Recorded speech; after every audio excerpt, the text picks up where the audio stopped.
Hello everyone, welcome to our channel. आपने देखा ही होगा आज मार्केट में काफ़ी अच्छी रिकवरी हमें देखने को मिली है और ये क्लोजिंग काफ़ी दिनों के बाद बहुत ही कन्विंसिंग क्लोजिंग हमें देखने को मिला है। और ये जो 24,000 का लेवल है ये मार्केट के लिए एक स्ट्रॉन्ग सपोर्ट बनता हुआ नज़र आ रहा है। उसके साथ साथ अगर हम मिड कैप को देखें, मिड कैप में भी आज काफ़ी अच्छा उछाल हमें देखने को मिला है और स्मॉल कैप इंडेक्स में भी सिमिलर हमको उछाल देखने को मिला है। इस बार हम निफ्टी आईटी को भी एक बार देख लेंगे। आपको पता ही है मैं काफ़ी दिनों से आईटी सेक्टर में काफ़ी बुलिश हूँ और जो पिछला हमने स्टॉक ऑफ द वीक को डिस्कस किया था वो भी हमारा आईटी के सेक्टर से ही था, एफल इंडिया। और आप देख सकते हैं अभी भी आईटी काफ़ी बुलिश है। आज तो मार्केट गैप अप होके खुला और अच्छा अपमूव भी दिया है। तो इस बार भी हम हमारे स्टॉक ऑफ द वीक में बात करेंगे एक आईटी इंडस्ट्री के स्टॉक के बारे में, जो कि है एम्फेसिस। ये स्टॉक को हमने ऑलरेडी काफ़ी बार डिस्कस कर लिया है। जब आईटी के बारे में हमने वीडियोस बनाया था एक्सक्लूसिव वाला, उसमें 2 बार हमने एम्फेसिस के बारे में डिस्कस किया था और अभी भी हमने रिसेंटली 1-2 बार एम्फेसिस को डिस्कस किया है। तो ये स्टॉक मेरे लिए काफ़ी बुलिश है। तो ये स्टॉक को आज हम डिस्कस करेंगे हमारे स्टॉक ऑफ द वीक की तरह और इसका फंडामेंटल और टेक्निकल एनालिसिस को अच्छे से देखेंगे। तो स्टॉक्स के फंडामेंटल एनालिसिस के लिए मैं जनरली स्टॉकेज को यूज़ करती हूँ क्योंकि इसमें बहुत सारा इन्फॉर्मेशन मुझे एक ही जगह पे अच्छे से मिल जाता है। तो चलिए इसका फंडामेंटल एनालिसिस देख लेते हैं। जैसा कि मैंने बताया, एम्फेसिस एक आईटी इंडस्ट्री का स्टॉक है और ये मिड कैप कैटेगरी में आता है और इसका मार्केट कैप है 55,058 करोड़। स्टॉक का ईपीएस मतलब अर्निंग पर शेयर अगर हम देखेंगे तो वो आता है 82.67 और पीई जो प्राइस टू अर्निंग रेशियो है वो आता है 35.22।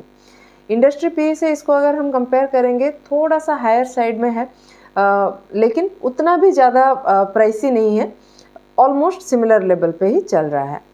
इसका अगर हम ग्रोथ पैटर्न देखेंगे तो सबसे पहले हम देखेंगे इसमें नेट सेल्स कैसा हुआ है। आप देख सकते हैं कंटिन्यूसली नेट सेल्स जो है ये बढ़ता हुआ हमें दिख रहा है। 2016 से ये जो फिगर्स हमें दिख रहे हैं ये कंटिन्यूसली राइजिंग है। 2023-24 का फाइनेंशियल ईयर में थोड़ा सा सेल्स कम हुआ है, लेकिन 2024-25 का जो पहला क्वार्टर है इसमें आप देख सकते हैं net sales almost equal level पे आ गया है पिछले साल से। एबिटा में भी हमें नंबर्स एग्जैक्टली सिमिलर दिख रहे हैं। आप देख सकते हैं ये 2016 से कंटिन्यूसली राइजिंग था और फिर 2024 में ये थोड़ा सा कम हुआ है, 2434 से ये 2422 करोड़ का हुआ है। और जो रिसेंट क्वार्टर चल रहा है 2024-2025 का जो पहला क्वार्टर है इसमें ये वैल्यू पिछले साल से ज़्यादा हमें दिख रहा है। और ये सेम पैटर्न हमें फिर से नेट प्रॉफिट में भी देखने को मिल रहा है। आप देख सकते हैं 2016 से ये कंटिन्यूसली प्रॉफिट इनका बढ़ रहा है, 632, फिर 792, फिर 838, फिर 1073, फिर 1185 और फिर 1217, फिर 1431 और उसके बाद 1638। ऐसा यहाँ तक 2022-23 का फाइनेंशियल ईयर तक ये बढ़ रहा है। लेकिन 2023-24 का जो लास्ट ईयर का नेट प्रॉफिट है ये थोड़ा सा कम हो गया है, जो कि आ रहा है 1555 करोड़ पे। लेकिन ये लास्ट ईयर का वैल्यू को सरपास कर रहा है इस साल का पहला क्वार्टर। अभी इसका वैल्यू आ रहा है 1563 करोड़ का। तो देखा जाए तो ग्रोथ पैटर्न काफ़ी अच्छा दिख रहा है यहाँ पे। फिर हम चलेंगे स्कैन्स में और स्कैन्स में हम थोड़ा सा फंडामेंटल एनालिसिस को देखेंगे क्योंकि टेक्निकल एनालिसिस मुझे चार्ट पे ही देखना पसंद है। आप चाहें तो यहाँ पे भी टेक्निकल एनालिसिस कर सकते हैं क्योंकि इसमें भी टेक्निकल एनालिसिस में आपको काफ़ी सारे स्कैन्स के ऑप्शन मिल जाएंगे। तो हम फंडामेंटल में क्या देख सकते हैं कि स्टॉक का रिटर्न ऑन इक्विटी हाई है, रिटर्न ऑन कैपिटल एम्प्लॉयड मतलब ROCE भी हाई है, एबिटा मार्जिन कंटिन्यूसली बढ़ रहा है, पैट मार्जिन हाई है और पैट मार्जिन कॉन्सिस्टेंटली बढ़ भी रहा है, ROCE कॉन्सिस्टेंटली बढ़ रहा है और ROE भी कॉन्सिस्टेंटली बढ़ रहा है। Year on year quarterly sales भी हमने देखा अभी ग्रोथ पैटर्न में, वो भी बढ़ रहा है और क्वार्टरली सेल्स भी हमने ग्रोथ पैटर्न में देखा इंक्रीज हो रहा है। और लास्ट में अगर हम देखेंगे प्लेस परसेंटेज 0 है इस कंपनी का और यहाँ पे हमें इंश्योरेंस शेयर होल्डिंग हाई दिख रहा है, म्यूचुअल फंड शेयर होल्डिंग भी हाई दिख रहा है, DII शेयर होल्डिंग बढ़ रहा है और इंस्टीट्यूशनल शेयर होल्डिंग भी बढ़ रहा है, जिसको हम अभी फिर से चेक करेंगे शेयर होल्डिंग पैटर्न में। शेयर होल्डिंग पैटर्न में हम देख सकते हैं प्रमोटर ने अपना जो क्वांटिटी है वो थोड़ा थोड़ा कम किया है, लेकिन ये जो वॉल्यूम कम हो रहा है प्रमोटर से, ये आ रहा है FII और DIIs के पास। हम देख सकते हैं DII का जो परसेंटेज शेयर होल्डिंग है ये कंटिन्यूसली बढ़ रहा है।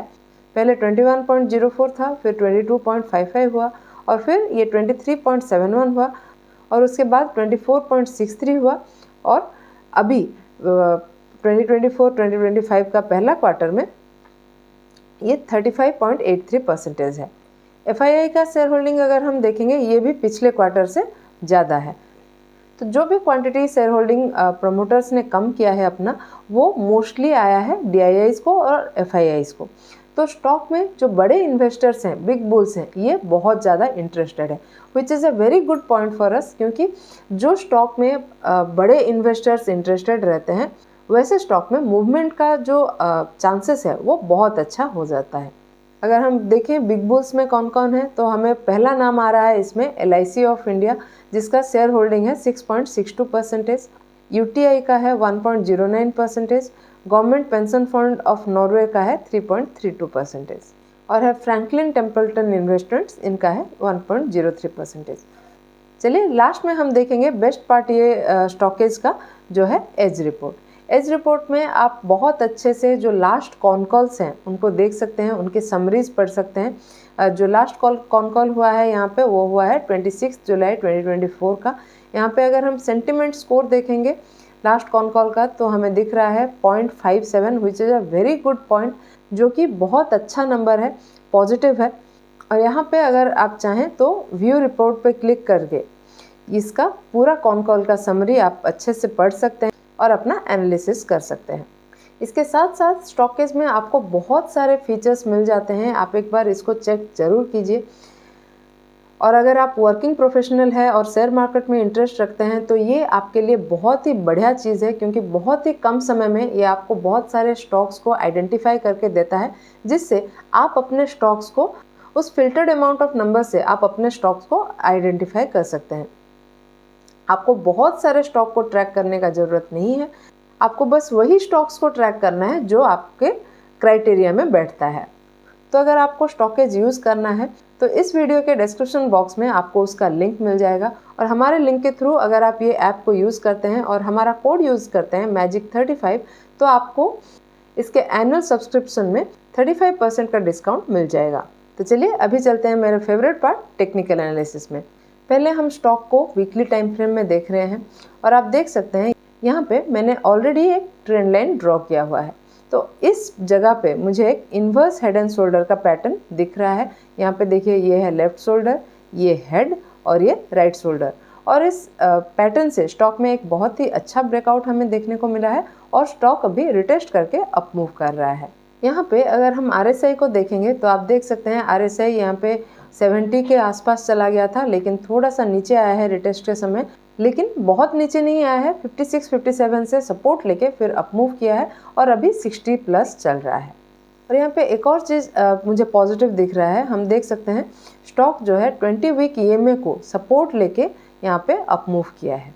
चलिए स्टॉक को अभी डेली टाइम फ्रेम में देखते हैं और समझ लेते हैं यहाँ पे अपना एंट्री कैसे प्लान कर सकते हैं। यहाँ पे हम नोटिस कर सकते हैं आज का जो मूवमेंट हुआ है ये काफ़ी अच्छा मूवमेंट हुआ है, करीब 7% का। और हम देख सकते हैं चार्ट पहले 20 EMA को यहाँ पे रेजिस्टेंस की तरह ले रहा था, लेकिन इस 20 EMA के रेजिस्टेंस से स्टॉक में एक काफ़ी अच्छा ब्रेकआउट हमें देखने को मिला है। और ये ब्रेकआउट से पहले स्टॉक ने ट्रेंड लाइन के ऊपर करीब 6-7 दिन का कंसोलिडेशन किया है, और उसके बाद ही स्टॉक में हमें ये ब्रेकआउट देखने को मिला है। और शॉर्टर टाइम फ्रेम में भी हम देख सकते हैं RSI 60 प्लस है, तो स्टॉक मेरे हिसाब से अभी काफ़ी बुलिश है।